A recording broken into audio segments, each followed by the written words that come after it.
My dad was a headliner, so I just kind of always had it in the back of my mind to do it, I guess. And I actually, for the longest time, wanted to be a Christian singer. And when I came out, I was like, maybe this isn't a good idea. So I just went to comedy.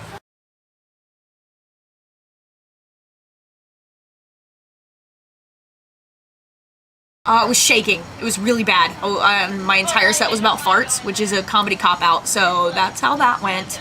But I had a really good female comedian from Daytona, Hillary J. Walker, shout out. And she came up to me and was like, yo, there's an open mic next week, come do it. And I performed a whole new 5 minutes. I think that one was about my tits, and how that proved there was a God, so that's good. It was huge Christian comedy. And just went from there. I ended up joining an improv troupe, Random Acts Insanity, shout out.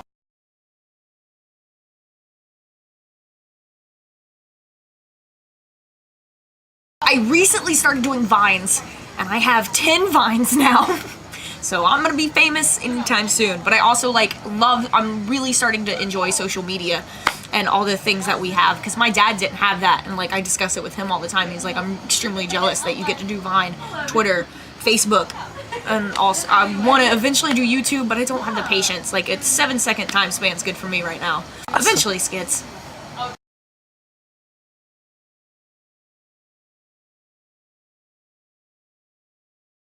I'm actually a terrible comedian. Comedians will try to talk to me about, this comedian or this comedian, and I'm like, I don't know who you're talking about unless they were recently on Netflix. But I like the old reruns of SNL when I catch them on Comedy Central. I'll watch them for 15 minutes. I'm like, yeah, that's good. Or the random clips on Facebook. So I'm actually really terrible when it comes to that. My girlfriend actually got me into goofy comedies. Before I met her, I never even watched Hangover. And she's like, you're a comedian. You're an idiot. And I was like, thank you.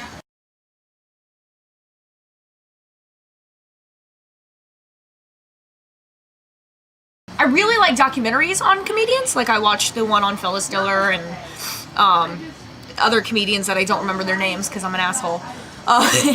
So I like watching that and just kind of understanding people's writing process. But I also, this is terrible to say because everybody's a fan of him, but Kevin Hart by far is one of my most favorite comedians of all time because he can be so relatable.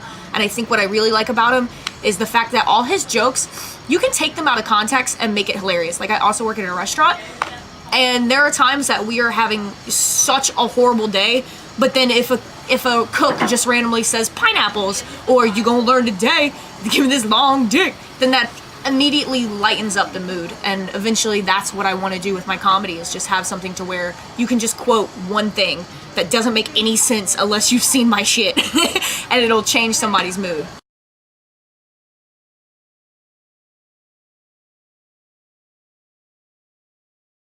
I actually just recently discovered this, so I'm glad you brought it up.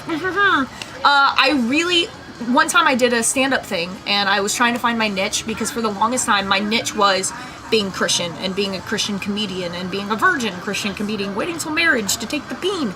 And then eventually I ended up coming out, and people were like, oh, okay, and I had to go back and find my niche again. And so eventually I did. I did a set, and Scott Harrell came up to me and said, I found out what your niche was. And I was like, what? And he goes, you are a woman-hating lesbian, which is weird because usually lesbians hate men. So my moral, I guess, of the whole show, something I want people to take with them, is you do not choose to be gay. Because if I could choose to love men, I'd do it. Because I would love to play Xbox all day and not have to fucking vacuum. So I do a lot of anti-gay marriage stuff. So that's kind of my thing.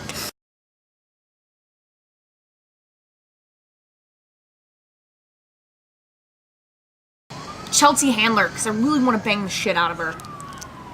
Yep, that's probably it. Yeah, Chelsea. Or I'd also like to do stuff with Wayne Brady as well, because he does improv, and then he does improv stand-up, and so that would be awesome to be able to go on tour with somebody that I could do my stand-up stuff, but then I could also turn around and do stuff with him. So that'd be fun.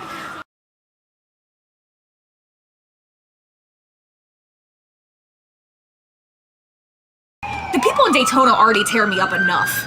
Did you know I look like a Cabbage Patch Kid? Because I did it until I got roasted. That is such a hard question.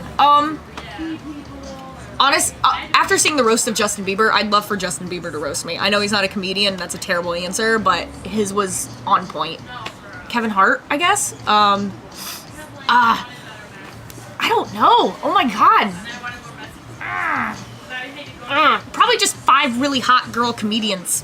So like Whitney Cummings, Chelsea Handler, Eliza with the complicated last name, that one. Yep.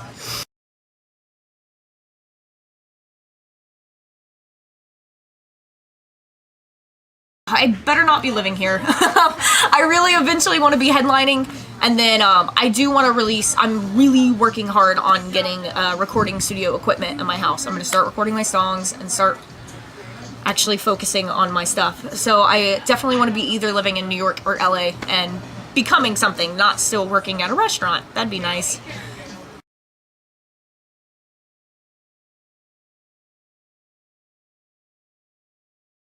Unfortunately, I'm working on getting my website back. Fun story. I lost my website because I didn't pay for it because I'm an idiot. So my sister, to teach me a lesson, bought it. So if you want to check out SamanthaIvey.com and look at all the embarrassing things she posts about me, go for that. Also, Samantha Ivey, and it's Ivey. Samantha Ivey 92, that's my Twitter. You can also find me on Vine using Samantha Ivey 92.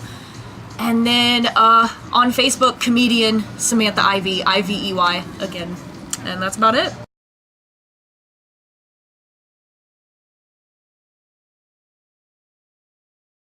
Hi, my name's Samantha Ivey. Please check out my interview on acutiepie.com.